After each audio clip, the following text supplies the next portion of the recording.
Yeah, let's get to it. Got a fresh cough drop. Got a brand new mug full of juice. I'm ready. All right. All right, we're gonna get into it. Doing a premiere draft, Kaladesh Remastered, and we're hopping into the draft table now. So, what are we hoping to open here, Ben? Pack one, pick one. What's your top pick? Ooh, it's tough. There's so many exciting things to see here. I do like the Gear Hulks, I will say. Starting with the Gear Hulk just feels like you're in a great spot. Cataclysmic is way up there because it's a huge threat, and Vigilance is surprisingly good in this format. Yeah, it turns out when you're attacking all the time, being able to also block when you might need to is really good. Mm-hmm. All right, here we are, getting into the table, and let's see what we've got. So our first pack we open here, we see a Quicksmith Rebel as the rare. We've got a Foundry Hornet, Whirler Virtuoso, and Foundry Inspector at the uncommon slot, and then we have a Riparian Tiger, Pima Outrider. That's about all I see that's any interest to me. Mm-hmm. We just slammed the Quicksmith Rebel here? Yeah, I think so. I'd say Quicksmith Rebel. Yeah, it's really strong. We're gonna be looking to pick up some cheap artifacts. Downside is we're passing a Whirler Virtuoso, so if the person to our left is taking either a blue or a red card, they might snag that and move into blue-red, which we might end up getting cut in pack two. It'd be sad, but who knows? Maybe maybe they take a green card and they're just not interested in it. Yeah, I mean, there are a couple of good green cards. We're not really passing any other good red either. Built to Smash is the only other red card in the pack besides the Whirler Virtuoso.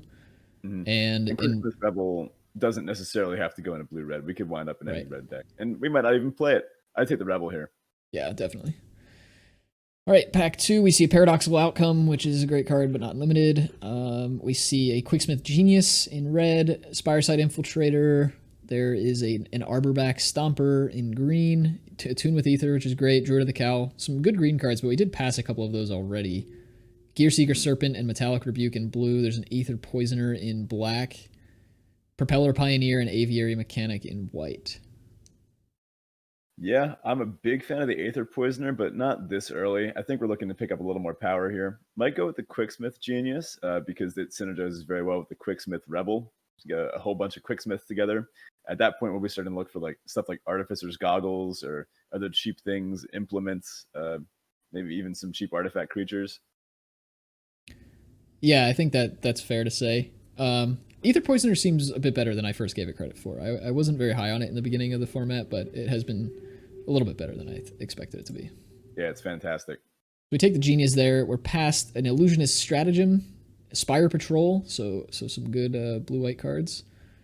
Engineered Might, Countless Gears Renegade in white. There's another Aether Poisoner, a Chandra's Revolution in red. We see Salivating Gremlins and Ruinous Gremlins as well.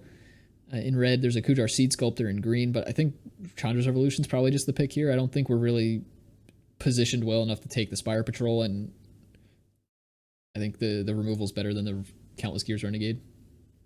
I agree. I think picking up some nice removal here fills out our curve pretty nice. Another 4-drop to put in there. And honestly, tapping the land down, not always irrelevant. Oh, yeah. In fact, I find it to be pretty relevant in this format. Okay, on to our next pack. We see, wow, this is a pack. We've got an Inspiring Vantage, so a nice rare land that would be in colors we're interested in, the red-white rare land. We also see a Scrapper Champion, which is one of the best red uncommons, if not the best red uncommon, in my opinion. It's such a good card. We also see Sweatworks Brawler in red at the common slot, and Sweaty Bee. Good old Sweaty Bee. And we see a Narnum Cobra, Lifecraft Cavalry in green, Prakata Pillarbug in colorless/black. I think I guess we just slam the champion here. I don't think we really need the Inspiring Vantage strongly enough to take that. Absolutely. 3 people to our right have told us that they are going to be passing us strong red cards, and even passing something as strong as a Scrapper Champion. This means people were taking, what is this, pick 4? That means people were taking commons over the Scrapper Champion. People don't want this. Now we see a Quicksmith Genius in our next pack, a Shielded Aether Thief, a Ballista Charger. Nothing else much besides that. Commencement of Festivities, Unbridled Growth, Implement of Malice. None of these are where we want to be. Between Quicksmith Genius and Ballista Charger here for me. Yeah, same. I don't know if Ballista Charger is really the type of artifact we want to be seeing with our Quicksmith Genius and our Quicksmith Rebel, but it is an artifact, and It does get some damage in. Maybe that's the pick We're over the mostly gonna genius. want. I think we're mostly gonna want cheaper stuff. I'm in That's for the true. genius here. I think we're gonna be able to sort through our deck and find our power pretty well when we eventually start picking it up. Yeah, I think you're right. Okay, next pack we have very little red. There's only a frontline rebel. And white has also dried up. There's an inspired charge. Blue seems relatively open, but we haven't seen anything like amazing in blue. There's an Ether Meltdown, Dukara, P Foul, Ice Over, Shipwreck Moray, and Weldfast Wingsmith in this pack. But otherwise, I'm not super excited. Maybe we take the P Foul and just like potentially, if we end up in blue white or blue red, we have an artifact to play. But it's not really an exciting card. I like the Aether Meltdown a little bit better here as a potential hedge towards blue. And I think I'm like I said, I'm a little disappointed we had to pass that Whirler Virtuoso. I think we might have put someone in blue red to our left, but maybe they're off it by now, and maybe we do wind up as the blue red seat. Yeah, so that's what we took here. Now we're past an Imperial Voyager, one of the Simic uncommon signposts, which is interesting. There's a Spireside Infiltrator in red, and otherwise we see Ether Theorist and a Hinterland Drake in blue, which are both solid blue cards. Mm-hmm. Yeah, there's also an Impeccable Timing and an Aviary Mechanic in white. Honestly, the only thing that I really hate here is the Defiant Salvenger and the Consulate Skygate, some other random little nonsense cards.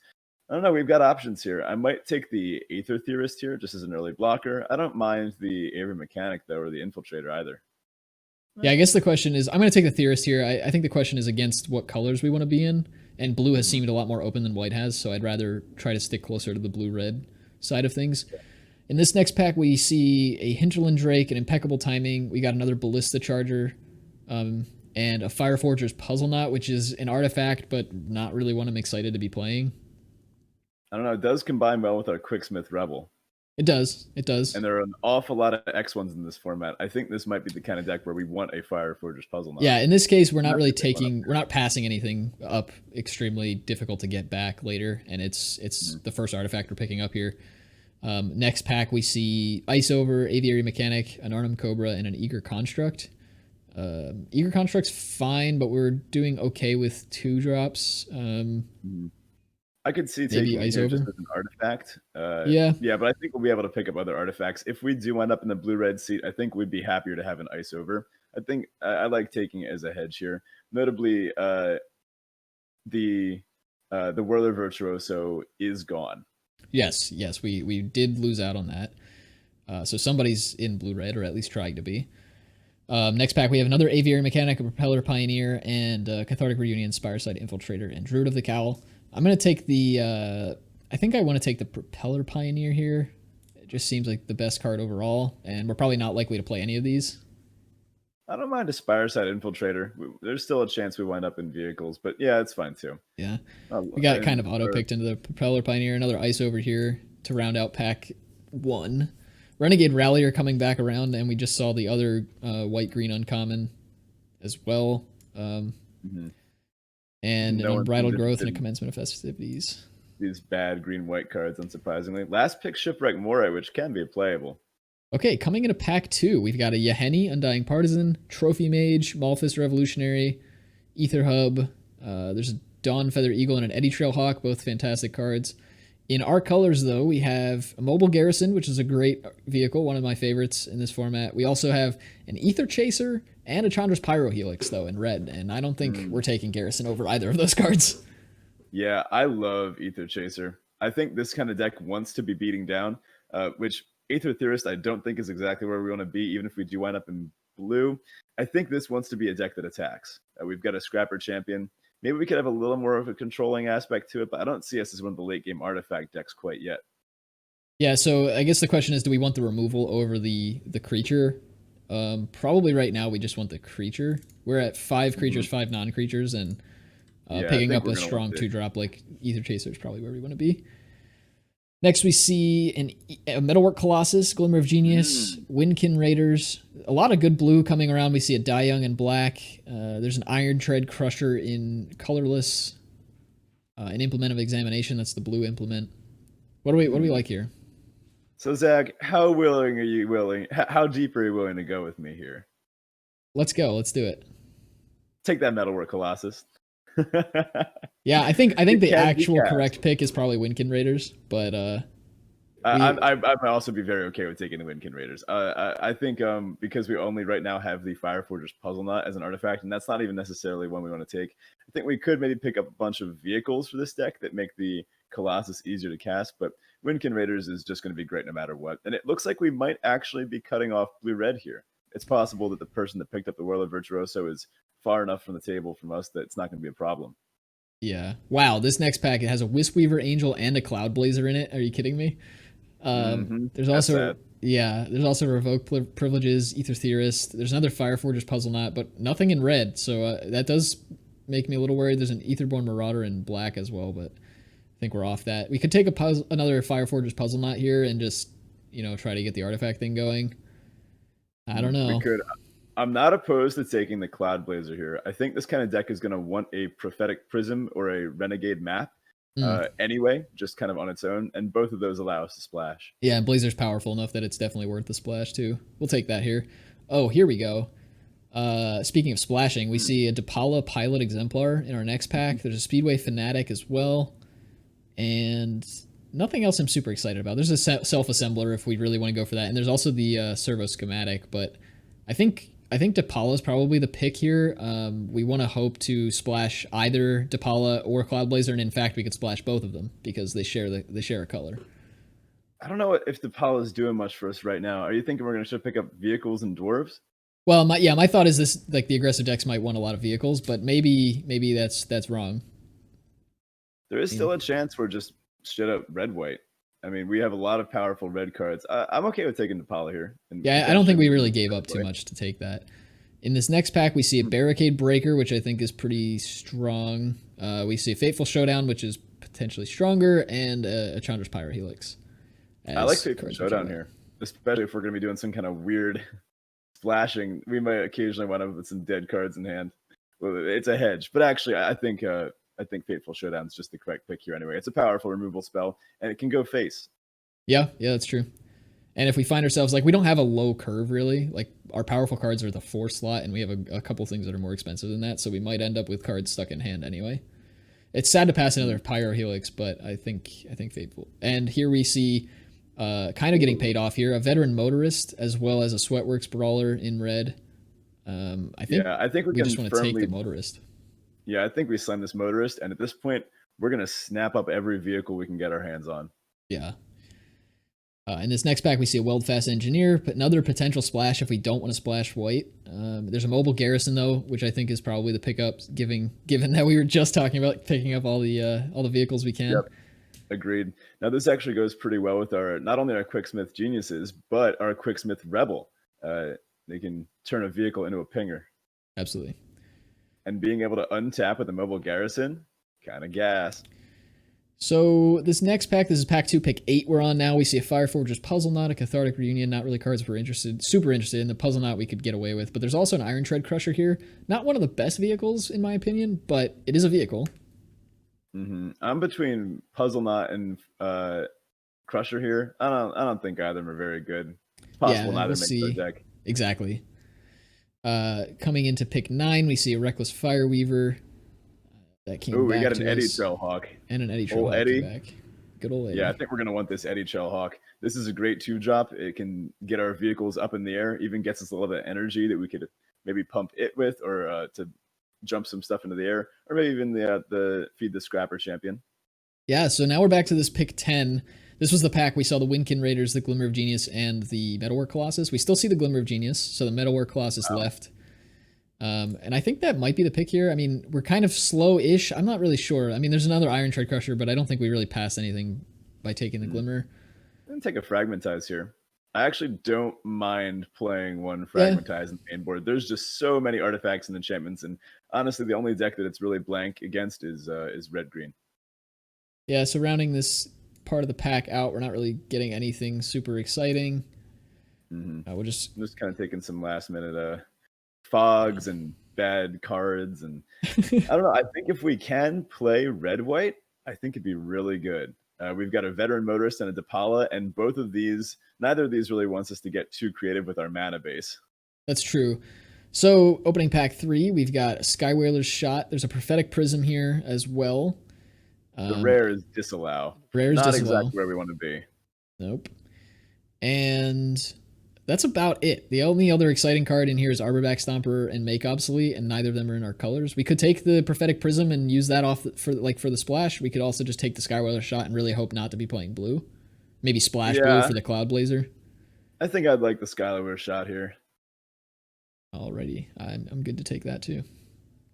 Maybe I doubt we'll see the Prophetic Prism come back around because we haven't seen one yet. But coming into the next pack, this is interesting. We see a Gonti, Lord of Luxury, Tezzeret's Touch, Unlicensed Disintegration in the higher end common, uncommon, rare slots, but actually a common's missing from this pack. So what do you think that says that they took?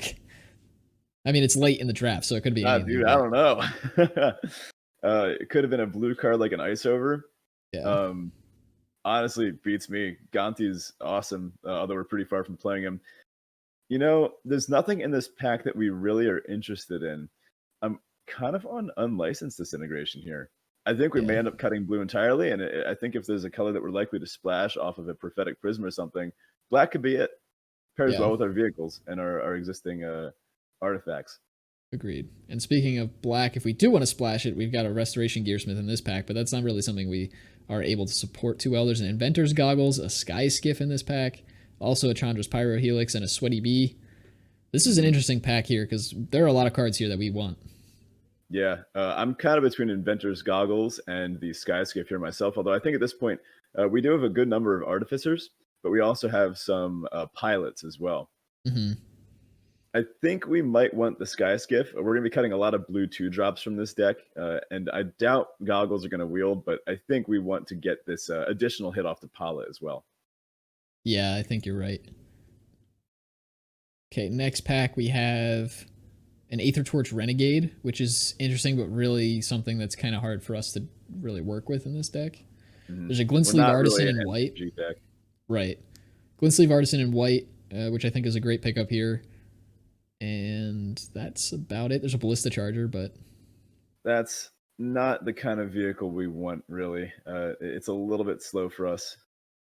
Yeah, I think vehicles are best when attacking with them on turns 3, 4, or 5. Not really casting them then. I'm on the Glintsleeve Artisan here. Same. Okay, into pick 5 here, we see a Countless Gears Renegade in white. There is a Welding Sparks in red, which I think is fantastic for us, given that we don't have a ton of removal that we're sure we're playing. There's also Weldfast Monitor, but I think Welding Sparks is just the best card in the pack. What's our creature count, by the way? Ooh, actually, we're at 12 creatures, 13 non-creatures. Mm-hmm. And that doesn't count the vehicles. That's true. I would still take the Welding Sparks, but we're going to want to pick up at least 2 to 3 more playable creatures before the end of this pack. Yeah. I think we're in a good shape here, though. And we're going to be cutting probably the Eighth Theorist and the Windkin Raiders, potentially the Cloud Blazer. I think we're going to want to get rid of the Glimmer of Genius as well. Yeah, I agree. We're going to want to pretty much prioritize creatures here. I think our removal suite is actually pretty strong. Speaking of creatures, coming into this next pack, we see a Sweatworks Brawler as basically our only option. There's a Hunt the Weak, which is pretty late to see, in my opinion. Pack 3, pick 6. I'm surprised to see that still wheeling around the table. There's also a Riparian Tiger, but I think Sweaty Bee. There's also an Impeccable Timing, but as you say, we kind of need to get our hands on some creatures. So yeah, we might want to try to pick up some other cheap artifacts to help improvise the Sweaty Bee out. Mm-hmm. Next pack. We got some options. Next pack here, we see a Revoke Privileges, which is a fantastic card in the color. Audacious Infiltrator as a creature in white. Yeah, Salivating Gremlins. I think we got to take the Infiltrator here. We're cutting a lot of blue 2-drops that we picked up before, like the Ice Overs. We're going to want to be able to affect the board early. Exactly. And here we see basically a Frontline Rebel is our best pick here. Destructive Tampering in red. I don't mind playing a single Destructive Tampering, but I think we want the Frontline Rebel just as a creature that we can get in our deck. Right. And it has a relevant power as well. Like it cruises some of our bigger stuff. Mm-hmm. Pack 3, pick 9, we have Impeccable Timing and Aspire Side Infiltrator as potential picks. And at this point, we probably... Hear me out. Yep.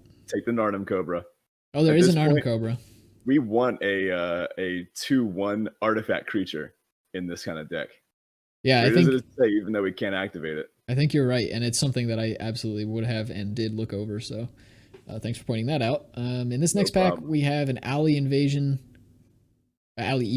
rather, and not a whole lot else. A reservoir walker, hijack, Druid of the Cowl, consult Skygate.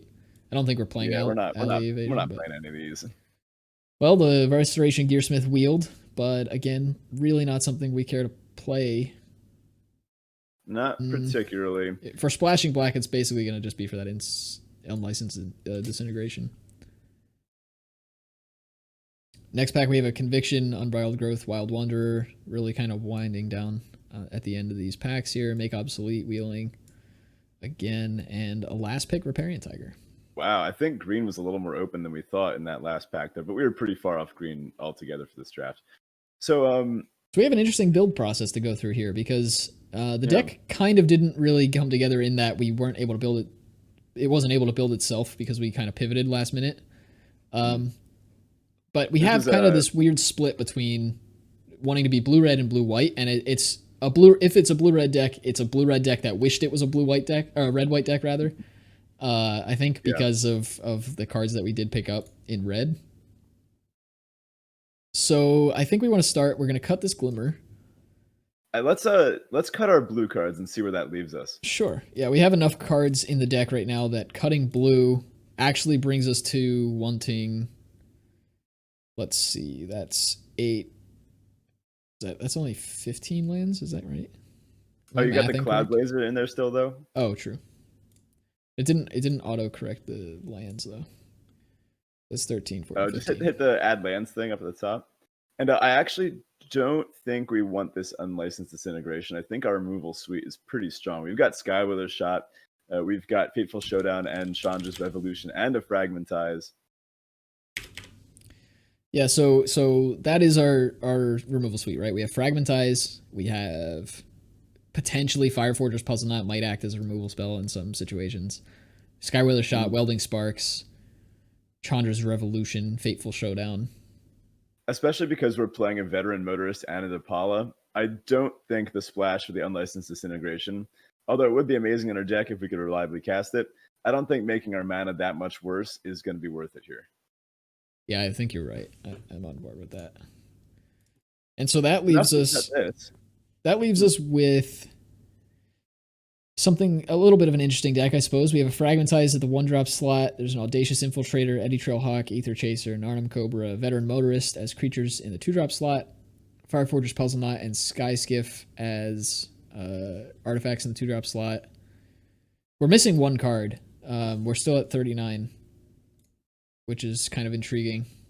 And we could bring in the Propeller Pioneer. Maybe that's correct. Oh, absolutely. Yeah.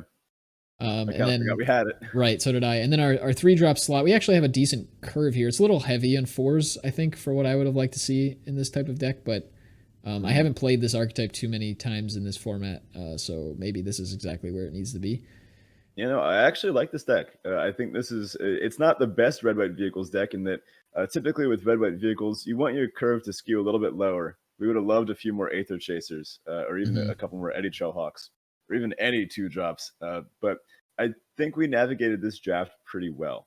It's going to be tough because this is a bit of a slower red-white vehicles deck, but I think there's definitely draws from this that will be pretty explosive. The ability to curve a Veteran Motorist into a Mobile Garrison into like a Scrapper Champion. That's a pretty powerful start. Yeah, being able to untap the Scrapper Champion on attacks is pretty crazy. Yeah. And the question is this a 17 lander? And I actually think it is, given that we are pretty loaded on 4-drops, right. Even though the Sweaty Bee can come down a bit early. And because Depala kind of acts as a late game mana sink, I don't think we're actually opposed to, and also things like maybe they might come up that we want to play and crack our Fireforger's Puzzle Knot in the same term. I don't think we're opposed to hitting our 4th land drop. Plus, we need to hit that 4 pretty crucially. If we get stuck at 3 lands, this deck will not do well. Though we do have the Quicksmith Geniuses to filter. We also have the Motorist to filter as well, off the scries. Yeah, interesting. Maybe we could get away with 16 lands here, but we're just so 4-drop heavy. Yeah, I think I like it at 17 personally. Plus, we'd rather not get stuck in the situation where we play Quicksmith Genius on 3, and then need to play an artifact on turn 4 to hit our land, or like to try to rummage into our land. I think we want to be hitting our 4th land drop, playing a 4-drop, and then kind of working from there to see what else we have. And like I said, we have Depala as a way to turn our extra mana into things. And even if we draw extra lands, we can keep them in hand. We don't really have to play out past our 5th or 6th even. Because we have a Fateful Showdown in our deck, in which case we're perfectly happy keeping lands in our hand. Very true. If we're ever going to want a double spell, we're going to have to play them out. But yeah, Fateful Showdown's a great reason to sandbag lands. Mm-hmm. Yeah, I think this is a pretty solid little red-white deck we got here. It's a chunky red-white deck. That it is. But that did it. That's a deck. Hopefully we'll get a trophy out of it. I would be surprised if this was a trophy deck. I think I put this closer to like a 4-win deck, but oh no, this is a trophy deck. All right. No pressure. Yeah, right. Definitely. This is a trophy deck. Really, couldn't anything be a trophy deck? It can, dude. I've seen some wild lists trophy. You know, if you're a good player, which I'm not, yeah, give yourself a little more credit here. There are no control cards in this deck. I don't see blue anywhere. The closest thing to blue I see is in the Art of Mobile Garrison. Look, I mean, maybe you'll have a draw and it's like 3 lands, and then you've got like Fragmentize, Welding Sparks, Fateful Showdown, Scrapper Champion. That's kind of like a control deck, right? Sure. We'll go with that. I'm gonna go play some mono blue. yeah, okay. But this is a good kind of workshop in staying open and trying to make sure that you are taking cards that are actually going to fit the game plan of your deck, as opposed to getting bogged down in colors.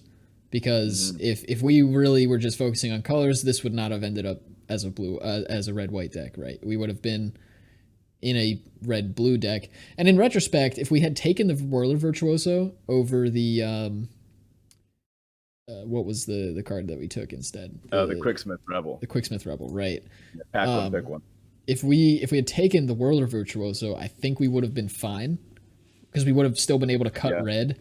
But I don't know that would have been the best energy deck. I mean, there was the one red, the Electromancer or whatever that generates energy and does a whole bunch of stuff with energy that would have paired well with that, I guess. But I don't think the blue-red deck really would have come together. Yeah, I think this was not the easiest draft in the world. Certainly not one of those, just take every red or white 2-drop and it kind of comes together naturally. But it's hard to say if this was where we were supposed to be, especially because we were seeing a lot of green going late. That was a little surprising. But I do like this deck. I like where we wound up. I put our draft at maybe probably somewhere between a 6 or 7 out of 10 as far as how our draft went. And as far as the deck, I like it. I think it's also probably around a 7 out of 10. Really? I don't have it that high in myself. I think I put it closer to a 5 or 6, but we'll see. We'll see how it goes. I mean, it's certainly not a terrible deck. It'll perform, and we'll get some wins out of it. I just think we're gonna hit some of the stronger, more like right out of the gates red-white decks, and that's gonna be trouble for us. But that's true. I mean, we do have a pretty good removal sweep, and plus this deck can just turn things sideways. I think there are certainly good draws from this deck. I think there are also some draws that are risky. I think it's possible that because of our bit of top heaviness, I think you might have to mulligan kind of aggressively if you don't have a turn to play. Yeah, well, we'll see how it goes. I'll definitely be posting the final list on Twitter and the win rate and all that. I'll let you guys know how it went. But that about does it for us with this episode.